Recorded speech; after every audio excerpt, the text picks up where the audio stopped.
Why you using scripture to justify getting high? You say it's okay cause Christ turned water into wine. You say it's okay cause it comes from the earth. But in Genesis the Most High said the ground would be cursed. So everything that grow from it isn't good, you know. The Most High said the herbs were from meat, he ain't say to smoke. And if that's the case, why don't you smoke oregano? Let me take a stab at it cause I bet you I know. Cause your intention's not to get healed but get high. Cause plenty of herbs heal, why choose that one? Tell me why. These gateway drugs is gateways to evil spirits. Look up the Voyage manuscript. Marijuana's in it, it's for witches and for wizards. The tree in the garden was for good and evil, cause at first it's good, but that evil will leave you feeble. The Most High ain't plant that tree, it was Satan. 3rd Baruch chapter 4 verse 8 is what I'm saying. The Most High will never tempt anyone to evil. That's James 1 and 13. Let the scriptures teach you. Look, if you wanna smoke, that's between you and the Father, but trying to justify it with scripture, don't even bother. All right. So it wasn't because of the Bible you began to smoke weed, right?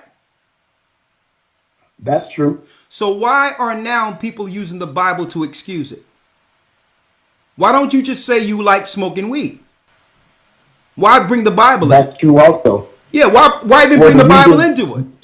You have to decipher and be truthful and honest with yourself when you're doing something for you. And be careful not to bring the Bible into it, because why? You can cause someone else to fall and believe that God wanted him to smoke weed. 1 and 29. Read it. And God said, behold, I have given you every herb bearing seed, which is upon the face of all the earth, and every tree. Okay, stop right there, because I'm breaking you down now. We're breaking it down. Yes, I need you now to roll off the name of some of the names for some of the herbs in the earth. Give it to me. Like basil. Basil. Parsley. Parsley. Come on. Lavender. Lavender. Okay. Oregano. Oregano. Yes, okay. Okay. All right. So he gave us now. What do all of these herbs you've just mentioned have in common? We use them for seasonings. In our foods and all that? Okay. Now, do you smoke oregano? I never have, brother. Why not? Why? I see where you go at, Elder. Now I'm gonna look in the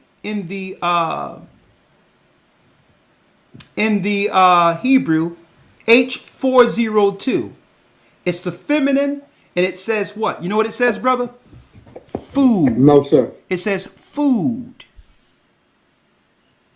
Akala. Oh. Akala. Food. Food. And when the woman saw that the tree was good for food, and that it was pleasant to the eyes. So it was good for food, pleasant to the eyes. And a tree desired to make one wise. To make one wise. And that's linking into what most out there call the pineal gland. What they call the opening their third eye. Is to make one wise. So she saw that it was good for meat, but not only was it good for consumption, it did something to the psyche. Read. She took of the fruit thereof and did eat, and gave also unto her husband. And then she gave it to Adam. Read. With her, and he did eat. And the eyes of them both were open. And the eyes of them both were open. See? Now there's a variation. There's a difference between the Most High's herb and the satanic herb that links you to the spirit world. Right? Now, let me show you what the fallen angels showed mankind. You're going to find out that the Israelites, those that were separated from the Gentiles, had an entirely different way of dealing with healing opposed to the Gentiles, the other nations. Usually the other nations get their information. Usually they receive their information from fallen angels and demons. Some to help people, but for a price. And that's why the majority of the drugs you have out there have side effects. The Most High herbs, there is no side effects. So their side effects, there's a cost. They'll heal one thing, but at the expense of what? Death. Shortening your life. Adam and Eve, they took of this tree. It did everything prescribed for it. But it did what? It cut their lifespan. It ended up taking them to their grave. Well, all right. I'm going to show you what was taught to mankind, even after Adam and Eve. This is the book of Enoch, chapter 7, verse 1. Go ahead.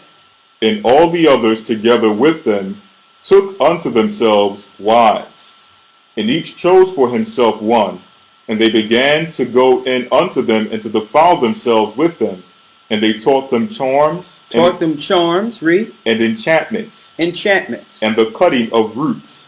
And made them acquainted with plants. And made them acquainted with what? With plants. Now, did mankind know about plants before the fallen angels came to the earth? Absolutely.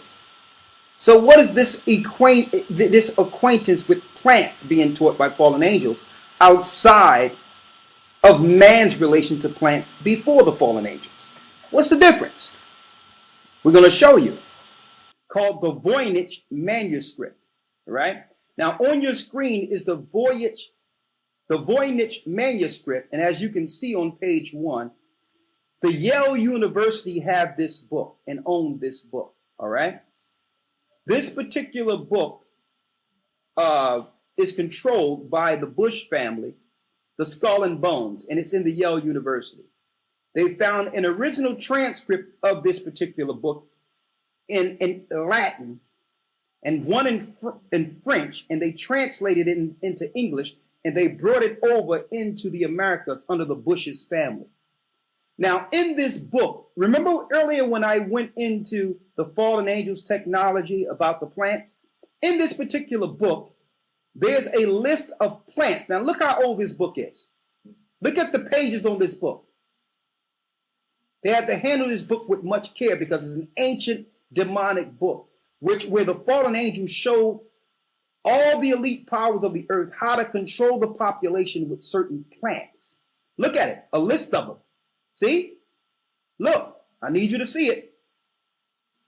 And the demons told them, if you can get the population on these particular drugs, on these plants, then you can control a population and have them do your bid or will. Here you go. See? Or you thought it was just by chance that the whole world is on drugs. See? Look, here's all the drugs and they have it written how to use and what they do to each person's psyche, and how the elite can take another herb to have power over them who's taking a lower herb. See? On and on and on and on. So for those who think that the Most High made all herbs and they're good for you to deal with just because they're coming out of the ground, you have been deceived. Every plant that you see here in this particular book, and I'm going on and on and on to show you, I'm sharing my screen. These were plants given to mankind by the fallen angels so that they can control the population and separate families and do all types of things to control families, to control populations. There you go. Now this book goes on and on and on. There's many plants, and you will never guess. I said I didn't want to point out any plants, but you know the marijuana plant is part of this too.